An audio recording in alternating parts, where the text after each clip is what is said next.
So, yes, it's another year of being virtual, and it is according to the list that I got from Mark. The registration spreads 17 time zones. So good morning, good afternoon, good evening, good night, good late night, good early morning. And I assume that I covered everyone in the audience. So thank you for joining us for the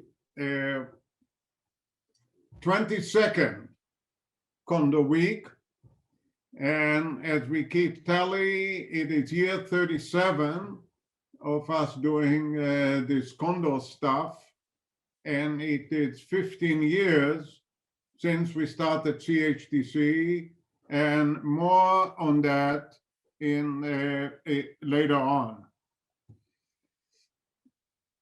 So in November 2020, the IEEE Technical Committee on Distributed Processing recognized the influential contribution of the Condor system to distributed and high throughput computing with the 2020 Outstanding Technical Achievement Award. So that was quite a recognition, and I encourage you to take a look at who else received this recognition, and I'm sure that it will make you all feel very good. Because in my comments when receiving the recognition, I pointed out that these contributions are a result of a community, and a broad community that does not only include the individuals that contributed to the software stack itself, but also to all of you out there who adopted a Condor over the years and provided us with invaluable feedback that got us to where we are. But I regret that I talked only about the researchers that adopted a Condor, and I failed to mention all the commercial organization that also adopted a Condor over the years and played an important role in our, what I hope are the lasting contribution to distributed computing and high throughput computing. And just 2 weeks ago, I got a reminder of one of these commercial adopters when Brian shared with us this article from Overflow about how SpaceX is testing their software. And I am sure that we all feel pleased to know that they're using HTCondor as their backend for their continuous integration. Yes, CI stands for continuous integration, not only for cyber infrastructure. And also they had some kind word to say about HTCondor in general. And for those of you who wonder what the HITL testbeds means, it is hardware in the loop testbed. And you can imagine that in SpaceX, there is a lot of software testing that involves other hardware than iPhones and laptops. So this obviously is rewarding, and we reached out to him, and I hope that down the road, they will also tell us about their experience in using HTCondor for continuous integration. But it also reminded us that we started in using HTCondor for continuous integration many years ago. And here's the paper that we published in '06 about the NMI Build and Test Laboratory. There we not only used HTCondor or Condor at the time to serve as a backend, we also developed a whole service on this, hoping that we can get the community to adopt it. I would say that that was with limited success, and today, as most of you are aware, the community drifted to using services for continuous integration provided by some of the commercial entities. But it was also an opportunity to remember that at the same time, starting in '98, actually Oracle used HTCondor as the backend for their continuous integration system. And here's a report at the time, Optina in 2006 reported, and it was almost a decade that HTCondor was responsible for all the build and test of the Oracle software. So that's sort of a reminder of what we did in the past. And let's start looking a little bit more into the future. So in October last year, we started a partnership as a result of 5 years, $4.5 million annual budget NSF award, and the partnership that we call PATH, Partnership for Advance Throughput Computing, is promised, and that's the reason NSF funded us, to expand distributed high throughput computing technologies and methodologies through innovation, translational effort, and large-scale adoption to advance the science and engineering goals of the broader community. And it's important to note that what we have in this partnership is aligned with the NSF cyber infrastructure blueprint.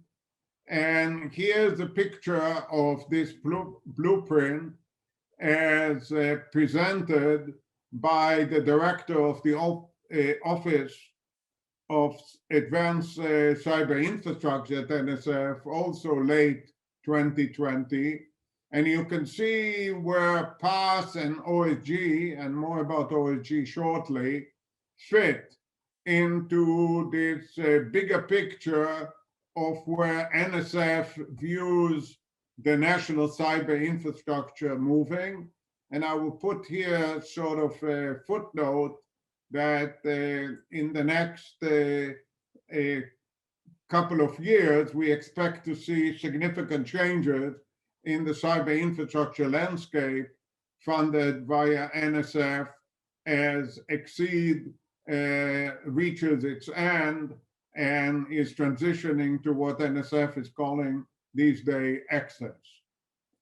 So the partnership, which is an organic one, is between the UW-Madison Center for High Throughput Computing and the OSG Consortium. And I'll spend a little bit of time now to share with some of you who are not familiar with these two organizations what they are.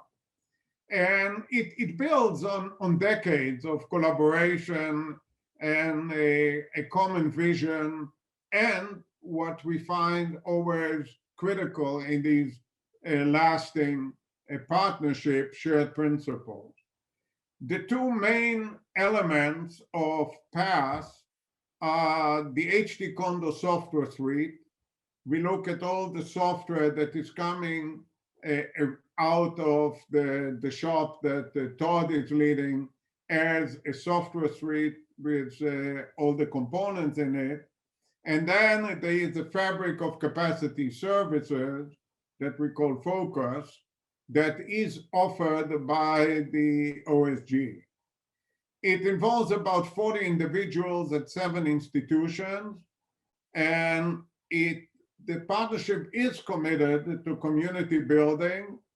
In other words, HTCondor Weeks will continue, and the OSG School will also continue. So for at least the next 5 years. So here's a little bit about the structure. So the leadership involved Brian Bockerman, Lauren Michael Tottenenbaum, and Frank Worthwine. And I serve as the PI. And you can see here the 4 areas that are part of PASS, and the connection to the OSG consortium, the CHTC, and all the external resources that are part of the national cyber infrastructure supported by the NSF. And I would like to note here that the OSG Council serves as the advisory board for PASS, and all this is operated by a cooperative agreement with NSF. So there is a continuous communication between PASS and the NSF about what we did, where we are, and where we are heading. So CHTC was founded in 2006 with this, I would say, pretty unique vision of bringing high throughput computing to all fields of research and allowing the future of high throughput computing to be shaped by the insight from all fields of research. So CHTC is the home for the HTCondor Software Suite. It's also operating an HTCondor pool and a SLURM cluster that are open under fair share to any campus researcher and their collaborators. This is an important principle that we believe in, that computing capacity should be available to anyone who has an idea without going through a lot of red tape. We are supporting sharing across about 10 campus Condor pools, including big ones like the CMS T2, the IceCube, tier 1 or tier 0, depending on how you count it. But we have things like biostatistics and SpaceScience and others on the campus. And we have pioneered and we are providing a campus researcher with Research Computing Facilitation services that you will hear more about it later in this Condor Week. The OSG Consortium was established a year earlier. It is governed by a council. This is important because it is not a project. It is a group of stakeholders that believe in the mission and are committed to follow it. And the consortium members include campuses, research collaboration, software providers, and compute, storage, and networking providers as well. The OSG provides a fabric of services to consortium member and to the broader US science and engineering community, and I will talk more about it in the following slide. While members of the consortium own and operate resources, at the moment, OSG does not own or operate any resources. The council elects the OSG executive director, that today is Frank, which is a co-PI on PASS, and appoints an executive team that together they manage the effort that is available through the different projects to the OSG. So here's the OSG statement of purpose, and you see that it's pretty much aligned with PASS and with the CHTC, where it's advancing distributed high throughput computing, by advancing the technologies and advancing the adoption. And here's sort of an overview of the fabric of services that are really today part of focus. And there is one of them is community building. The other one is research computing facilitation. And then we have all the operation that brings all this together. As we always in high throughput computing, we operate to sustain scalability. A lot of recent effort, and you will hear more about it this week, about the whole question of trustworthiness and how do we establish trust, and reproducibility by recording information. In terms of numbers of OSG, we claim that we deliver 2 billion core hours a year across 130 clusters located in more than 70 sites. And we are also managing today through the Storage Federation 200 terabytes of data cached across 17 caches that are actually deployed worldwide. And here's a nice picture map of how this all looks together. So recently I was asked the question, how do cloud resources fit into the distributed high throughput computing model of the OSG? And my answer was naturally, because it's all about offering access points. And for those of you who are familiar with HTCondor lingual, then it is SCDs, and service to deploy execution points, i.e. in Condor language, studies. And let me bring this all into context, describing what we refer to as the open science pool. So one of the services that we provide by OSG are what we call access points that are open to any US researcher. So one message from this opening remarks, if you know about somebody with US connection to a US institute who needs or wants to do high throughput computing, just go to OSG Connect and follow the instruction there. And these access points provide capacity through HTCondor pool that is managed under a fair share scheduling policy. I believe that over the years, we have been focusing too much about the resources that can come through a deployment of HTCondor and less about the services, the functionality, and the power of what I call the access points. And we have to remember that the access points are the one that provides the workload automation, the auditing, the workflow management, like Dagman and Pegasus, that are designed to accommodate high throughput application, and yes, in a distributed environment. So there is a lot of what's happening at the access point. And the way that the open science pool works is a researcher brings their data, the input sandbox, to the access point, or they can place it in the OSG Data Federation, and then the output sandbox is staged back to the access point. So I am running out of time, but I want to bring up something that I think is important to where we are heading forward, and that is in the past executive summary, in the broader impact, we talked that the past partnership, are firmly believing in a paradigm which support democratization of research computing to include research and organization otherwise underrepresented in the national CI.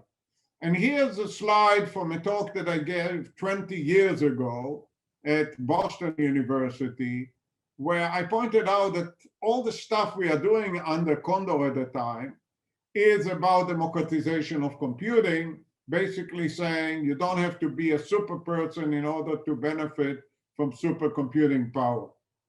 And this is a challenge that the NSF CISE AD, Margert Martonosi, presented the community when we celebrated 35 years to NSFNET. And the thing was democratizing access to federated resources. And we are working hard in making our access point a means for achieving this democratization. And I have more slides. Take a look at them later for some more details about how we plan on doing this. And I cannot end my talk without my favorite slide, and thanking you for building such a wonderful and thriving high throughput computing community.